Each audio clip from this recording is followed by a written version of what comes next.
지난주에 어깨가 좀 아파서 치료하려고 병원에 와서 순서를 기다리고 있는데 그 환자 아닌 어떤 중년 여성분이 길을 가다가 쑥 들어오더니 체중을 갑자기 재는 겁니다. 요새 가면 왜 키도 재면 동시에 체중 재는 거 있잖아요. 키, 체중, 또 비만도 동시에 나오는데 보니까 키가 167인데 체중이 한 70kg 조금 더 넘었습니다. 이 여성은 몇 번이나 체중 재더라고요. 자기 생각보다 많이 나은 줄 알았죠. 그래도 나중에 안 되니까는 가방 내려놓고 신발 벗고 핸드폰 빼고 나중에는 반지까지 빼면서 재더만은 다행히 69kg 더 내려갔습니다. 씩 웃더니 가던 길을 갑디다. 여러분, 요즘 TV를 틀면은 한쪽은 늘 먹방이죠.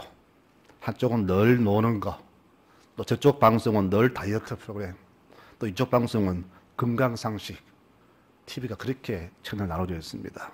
이 때문에 대한민국 국민들은 잘 먹고 재미있게 놀고 건강한 게 제일 좋은 인생인 줄 착각하며 사는 것 같습니다.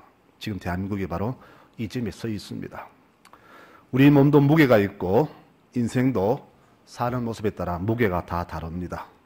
우리는 바로 이것을 유념하며 살아야 됩니다. 특히 우리 신앙에도 무게가 다 있습니다. 같은 신앙인인데 사람마다 신앙의 무게는 다 다릅니다. 모두 말하죠. 인생이 무겁다, 힘들다 그렇게 말을 합니다. 오래 살면은 경륜에 쌓여서 인생이 점점 더 쉬워져야 되는데 왜 갈수록 더 무거워질까요? 중년이 되고 노년 되어도 인생 무게가 줄지 않는 이유는 젊을 때 인생에 대한 심각한 고민 없이 그냥 막 살았기 때문이 아닌가 그렇게 나름대로 판단을 해봅니다. 그러면 우리 생각에는 무게가 있을까요? 무게가 있다면 그 무게는 얼마나 될까요? 우리 뇌의 무게는 약 1300g 정도 된다고 합니다. 소고기 한 2근 정도 되는데 이 뇌가 사람을 좌우하지요. 저는 가만히 보니까 생각을 많이 하며 사는 사람과 그렇지 않은 사람의 인생이 다름을 보았습니다. 이게 무슨 말이냐? 우리가 생각을 많이 하면 인생에 불필요한 것들, 붙잡아도 소용없는 것들을 다 내려놓기 때문에 인생이 가벼워지지만 생각 없이 살면은 그리 중요하지 않은 것들을 막 쌓으려고 하다 보니까 인생의 무거워짐을 그렇게 보게 되었습니다. 이스라엘 백성이 어느 날 갑자기 애굽을 탈출하게 되었습니다. 그래서 부랴부랴 귀한 것만 챙겼는데 그들은 금, 은, 폐물과 당장의 식량만 챙겼습니다. 훗날 그 보물들은 성막을 지을 때 다 주님께서 사용하셨고 그들의 부족한 식량은 만나로 채워주셨지요. 대신 이들은 그동안에 모든 것, 즉 자신의 자존심과 노예 근성까지도 다 광야에 파묻어야 했습니다. 여기서 하나님 외에는 그 어떤 것도 다 내려놓아야 했습니다. 그런데 그것이 쉽지가 않더라고요. 평생 살아온 그 습관을 버리기가 쉽지 않습니다. 그런데 그것을 비우는 기간이 무려 40년이 걸렸습니다. 이후 이들이 완전히 빈몸 되었을 때 하나님은 그들을 가나안에 입성하게 하셨습니다. 이들은 그동안에 많은 생각과 고민들을 했을 겁니다. 우리가 왜 이 고생을 사서 해야 하나? 만약 우리가 애굽에 있었다면 어떻게 되었을까? 이 고생의 끝은 어디쯤 될까? 가나안은 정말로 나가온 일일까? 하나님 말고 다른 신은 없을까? 이런 고민들을 굉장히 많이 했습니다. 그래서 그들은 하나님 말고 송아지를 만들어서 섬겨보았고 다른 많은 우상들을 섬겨보았지만 결론은 하나님 외에는 다른 신이 없음을 깨닫게 됩니다. 이 모든 것이 다 생각의 힘이요 고민의 흔적들입니다. 이런 고민이 없었다면 아마 끝까지 그들은 불평 속에 살다가 다 사막에 묻혔을 겁니다. 교인마다 왜 이리 신앙의 무게가 다 다를까요? 세상 일은 처음에는 초보자와 숙련자가 기술이 차이 나지만 몇 년 지나면 차이가 나지 않잖아요. 그런데 왜 우리의 믿음은 초보자나 기신자나 똑같이 성장하지 않고 발전하지 않을까요? 1년 믿은 사람이나 20년 믿은 사람이나 왜 똑같아 보일까요? 바로 생각 없이 살기 때문입니다. 하루하루를 그냥 살다가 주일 되니까 습관처럼 출석했다가 예배 시간 내내 아무 생각 없이 졸다가 또 이렇게 한 주간 보내고 또 그래 살다가 또 한 달을 보내고 이렇게 사니까 신앙의 무게가 늘지 않는 겁니다. 여러분, 신앙은 깊지 않으면요 조그만 시험에도 넘어지게 됩니다. 작은 파도에도 흔들립니다. 우리가 물살센 시냇가를 건널 때에 넘어지지 않으려면 여러 사람이 같이 손을 잡고 건너는 방법이 있고 또 혼자일 때는 무거운 돌을 안고 건너면 무게가 되어서 넘어지지 않거든요. 이처럼 내 신앙이 무거우면 세상의 파도에 기우뚱거려 하지만은 절대 넘어지지 않습니다. 그래서 오늘 말씀은 우리 어떻게 하면 내 신앙의 무게를 늘릴 수 있을까 여기 대해서 말씀을 드리고자 합니다. 두 가지입니다. 첫 번째는 내 인생의 무게를 비우는 겁니다. 내 인생의 짐을 벗을수록 신앙의 무게는 늘어납니다. 사랑하는 자여, 네 영혼이 잘됨 같이 네가 범사에 잘되고 강건하기를 내가 간구하노라. 이 말씀처럼 우리 신앙이 깊어야 인생도 형통합니다. 어떻게 하면 인생의 짐을 벗을까요? 바로 오늘 읽은 말씀 1절에 그 방법을 제시합니다. 너희 몸을 하나님이 기뻐하시는 거룩한 산제물로 드리라 그랬습니다. 우리가 체중을 줄이기 위해서 음식을 조절하고 운동하듯이 우리가 날마다 나를 하나님께 드리면은 인생의 무게를 줄일 수가 있을 것입니다. 아브라함은 이삭 때문에 어느 날 갑자기 인생의 무게가 더해졌습니다.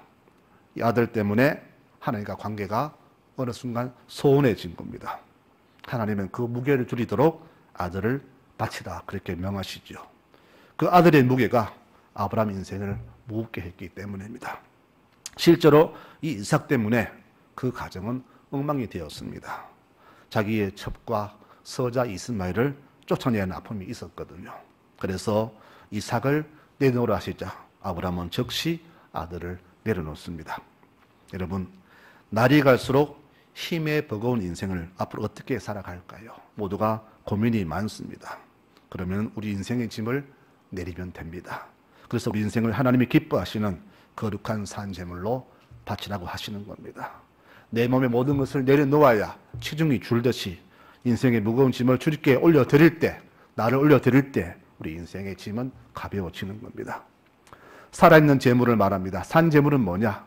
조금도 흠이 없고 가장 좋은 것을 말합니다. 백성들이 하나님께 제물 드릴 때에 그 송아지에, 그 소나 양에 조금도 흠이 있으면 안 되었습니다. 눈이 멀다거나 틀이 빠졌다거나 다리를 전다거나 그런 것은 절대 바칠 수가 없습니다. 산재물은 내게 있어서 가장 좋은 것을 말합니다. 그래서 아브라함에게 가장 좋은 산재물은 바로 이삭이었으며 이 재물을 바치자 하나님과 아브라함 관계는 다시금 옛날처럼 다시금 돈독해졌습니다. 내게 하나님보다 더 좋은 것이 있다면 그것은 축복이 아니라 저주가 될 것입니다. 내가 복된 인생을 살려면은 내가 가장 효익 있는 것들, 하나님보다 더 귀한 것들이 있다면 그것을 내가 내려놓아야 합니다. 이것을 가르쳐 성경은 우리 몸을 하나님이 기뻐하시는 산제물로 드리는 것으로 이렇게 표현하는 겁니다. 성도 여러분, 내가 신앙인으로서 좀 가볍다고 느껴지십니까? 그렇다면 신앙의 무게를 다하기 위해서 노력해야 하지 않겠습니까? 오늘 바울은 말합니다. 내가 하나님의 모든 자비한 마음으로 여러분을 권합니다. 너희 몸을 거룩한 산제물로 하나님께 드리세요. 그렇게 권면합니다. 우리의 짐을 주께 올려드리면 신앙의 무게는 점점 무거워지고 인생의 무게는 점점 가벼워집니다. 이것이 바로 신앙을 무겁게 하는 방법입니다. 첫 번째 방법 말씀드렸습니다. 우리의 인생의 짐을 비우는 것이 신앙을 무겁게 하는 것입니다. 두 번째로 내 신앙을 깊게 하는 것은 오직 주만 바라보고 주만 생각하는 겁니다. 히브리서 12장에서는 우리 인생을 비우는 또 다른 방법을 알려줍니다. 모든 무거운 것과 얽매기 쉬운 죄를 벗어버리고 인내로서 우리 앞에 당한 경주를 경주하며 믿음의 주가 되시는 예수를 바라보자. 이렇게 말합니다. 내 속에 주님으로 가득 차 있으면 절대 넘어지지 않습니다.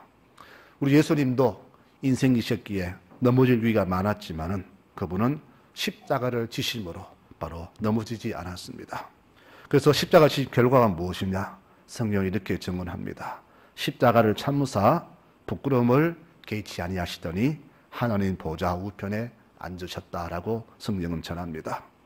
바울은 이렇게 우리의 간절한 마음으로 권면합니다.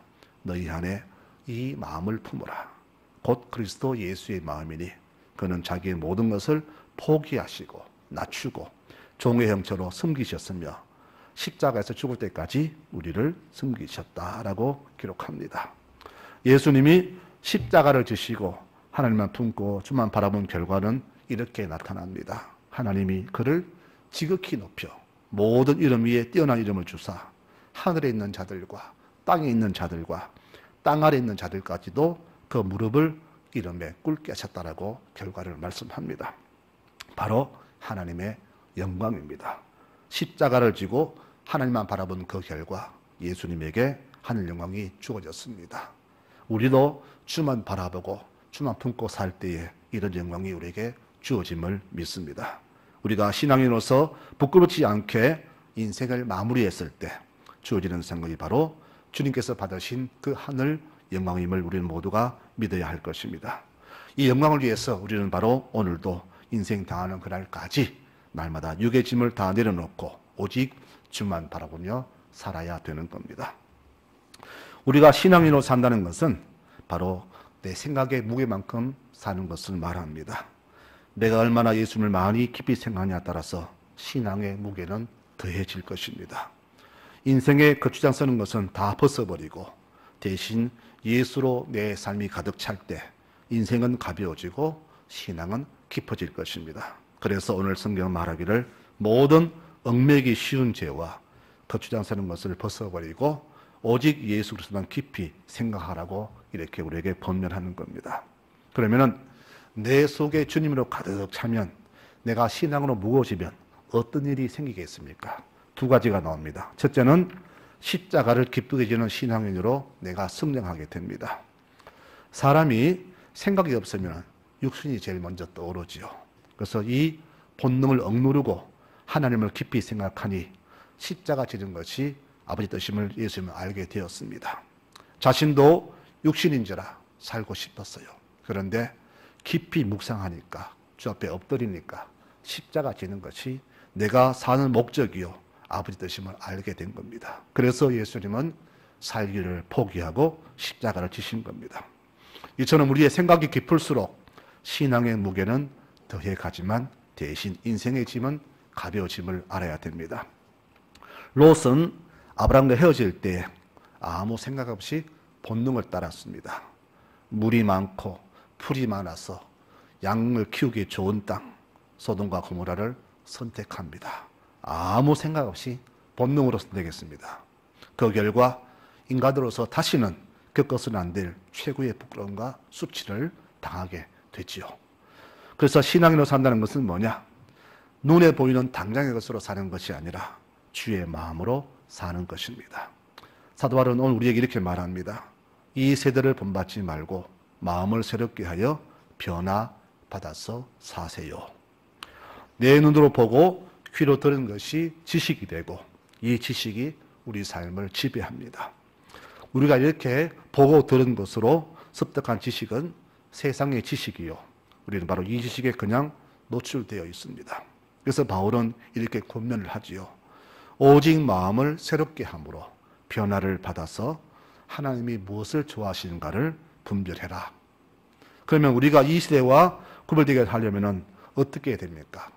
내가 받은 지식과 습득한 지식으로서는 주의 뜻과 세상을 구별하지 못합니다. 그래서 우리는 날마다 깊은 묵상으로 깊은 생각으로 마음을 새롭게 하는 것이 그 뜻을 구별하는 방법이 됨을 알아야 됩니다. 우리는 지금까지 너무나 세상에 익숙해 있어서 성령께서 내 마음을 주관하지 않으시면 주의 뜻과 사람의 뜻을 분별하기 힘듭니다. 그러므로 우리가 마음을 새롭게 하는 방법은 늘 깊은 생각과 고민으로 신앙의 무게를 늘려야 할 필요가 있습니다. 내 신앙이 깊어지면 그만큼 신앙의 결단이 좋아지고 인생의 무게는 가벼워지는 겁니다. 그럼 내 신앙이 깊어지면은 어떻게 결과가 나타날까? 바로 이런 결단이 주어집니다. 우리가 사람 말을 들을까요? 하나님 말을 들을까요? 우리는 하나님 말씀을 듣겠다. 이렇게 제자들의 결단이 나옵니다. 다니엘과 세 친구는 이렇게 결단하죠. 하나님이 우리를 이 풀무에서 건져주실 것이다. 그러나 행여 구해주지 않으셔도 우리는 절대 하나님을 원망치 않을 것이며 배신치 않을 것이다. 그리고 내 살기 위해서 절대 우상 앞에 절도 하지 않을 것이다. 이런 결단이 나오는 겁니다. 이런 결단은 신앙의 무게가 깊어질수록 더 큰 결단으로 주어집니다. 그래서 이런 사람을 이렇게 말합니다. 이런 사람은 세상이 감당할 수 없다. 목숨을 내어놓고 주를 바라보는 사람을 세상이 어떻게 감당합니까? 이와 같이 신앙의 무게는 인생의 위기 때 나타납니다. 앞으로 우리 인생에 얼마나 많은 위기가 찾아올지 모르지만 우리가 살아온 날보다 더 인생의 위기가 많을지 모릅니다.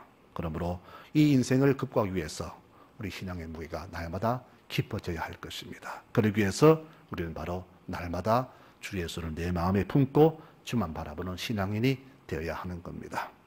이렇게 우리 인생이 신앙이 깊어지면은 두 번째 어떤 경우가 나타나느냐? 우리의 신앙의 사는 모습이 달라집니다. 우리가 신앙이 있냐 아니냐는 다른 게 아닙니다. 사는 모습으로 구별이 됩니다. 주일날 교회 오는 것으로 교인이다. 이게 아니라 평소 6일간 사는 모습으로 신자냐 불신자냐 이렇게 구분이 되는 겁니다. 그래서 신앙인은 불신자와 사는 모습이 달라야 됩니다. 왜 저들이 우리를 인정하지 않을까요? 예수쟁이들. 이 말은 좋은 뜻이 아니에요. 우리를 아주 하찮게 보는 소리입니다.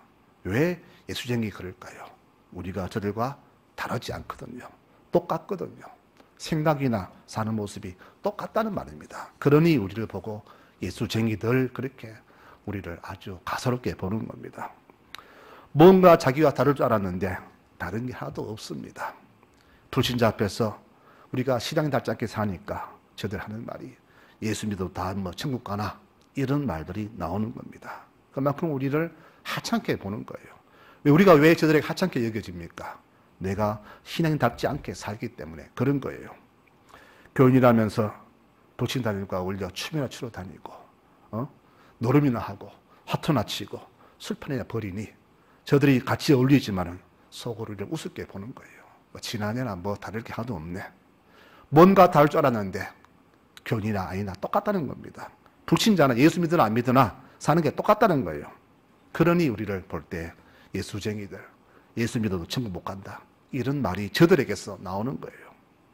우리 어떻게 살았길래 우리 그런 말을 들어야 합니까, 여러분? 이 송라제일 교우들에게 저는 분명히 권면합니다. 오늘 바울이 말한 것처럼 하나님의 자비하심으로, 하나님의 그 자비한 마음으로 제가 여러분에게 권합니다. 육신이 편안하고 물질에 부족함 없다고 해서 그것을 축복이라고 생각하지 마시기 바랍니다. 오히려 인생의 그 부유함이 인생의 위기임을 우리는 알아야 됩니다. 오늘 우리에게 이런 기도가 필요합니다. 주님, 내게 너무 부하게 주지 마십시오. 혹 내가 너무 배가 불러서 하나님 모른다. 여호와가 누군지 할까 두렵습니다. 이런 기도가 우리에게 필요합니다. 왜 우리에게 많은 복을 주셨는데 우리는 이 복을 저주로 만들며 그렇게 살고 있는지 모르겠습니다. 왜 주신 귀한 하늘의 축복이 우리에게 이렇게 저주가 되었고 저들에게 공격거리가 되는 그런 삶을 사는지 모르겠습니다. 우리는 저들과는 인생의 품격이 달라야 됩니다. 신앙인의 무게가 우리에게 넘쳐야 됩니다. 목사의 신앙은 그 어떤 교인보다 더 깊어야 하고 장로와 권사의 신앙은 일반 교인보다 더 깊어야 됩니다. 또 교인들은 불신자보다 모든 면에서 사는 모습이 달라야 됩니다. 신앙인답게 살아야 된다는 그런 이야기입니다. 사람이 무기 없이 살아가면은 가벼운 사람은 무시당하듯이 우리 신앙인들의 삶이 깊지 않으면은 저들에게 그렇게 무시를 당하게 되는 겁니다. 육신의 고민이 없이 그냥 막 살아갈 때 내가 감당해야 할 인생의 무게는 나도 모르게 점점 무거워진다는 사실을 기억하시기 바랍니다. 그래서 성도들은 무엇보다 신앙의 무게를 늘리기 위해서 날마다 깊이 묵상하고 두 손과 두 발로는 깊이 땀 흘리며 수고의 봉사를 아끼지 말아야 됩니다. 이런 중에 우리는 자신도 모르게 신앙 깊이가 더해져서 세상의 물살이 파도가 아무리 심해도 절대 넘어지 않는 굳센 신앙인으로 굳게 서 있게 될 것입니다. 말씀을 맺습니다. 7월의 무더위는 우리를 짜증나게 하지만 대신 이것을 견디고 이겼을 때 가을의 풍성한 추수가 보장됨을 알기에 우리는 인생의 어떤 파도도 굳센 믿음으로 이겨내어야 합니다. 연일 뜨거움이 우리를 힘들게 하지만 이런 속에서 더욱더 믿음의 깊이와 사랑의 꽃잎과 소망의 이파리와 수고의 을 날마다 맺는 우리 교우들이 되시기를 축원합니다. 여러분, 송나제육이라는 이 나무가 크게 자라나서 큰 그늘을 만들 때에 이 송나 지역의 어떤 주민이든 다 이 그늘에 와서 쉼을 얻게 될 것입니다. 이렇게 우리가 큰 나무가 되는 것이 우리 교회가 이곳에 존재하는 이유가 될 것입니다. 이 사명을 위해서 우리를 부르신 그 부르심에 오늘도 겸허하게 순응하면서 늘 신앙인으로서 부끄러움 없는 신앙의 무게를 더해가는 모든 교우들이 되시기를 축원합니다. 여러분, 생각이 깊으면 신앙이 깊어집니다. 주 예수를 품고 날마다 그것만 바라보면 신앙은 깊어지고 무거워집니다. 내 신앙 깊이가 무거워질수록 깊어질수록 송나 지역의 나무는 더욱더 크게 자라날 것입니다. 나무가 자라나면 그 그늘에 모든 주민들이 불신자들이 와서 힘을 얻게 될 것입니다. 이런 큰 나무를 만들기 위해서 오늘도 수고함에 애쓰는 우리 송나역의 모든 교우들이 되시기를 축원합니다. 아멘.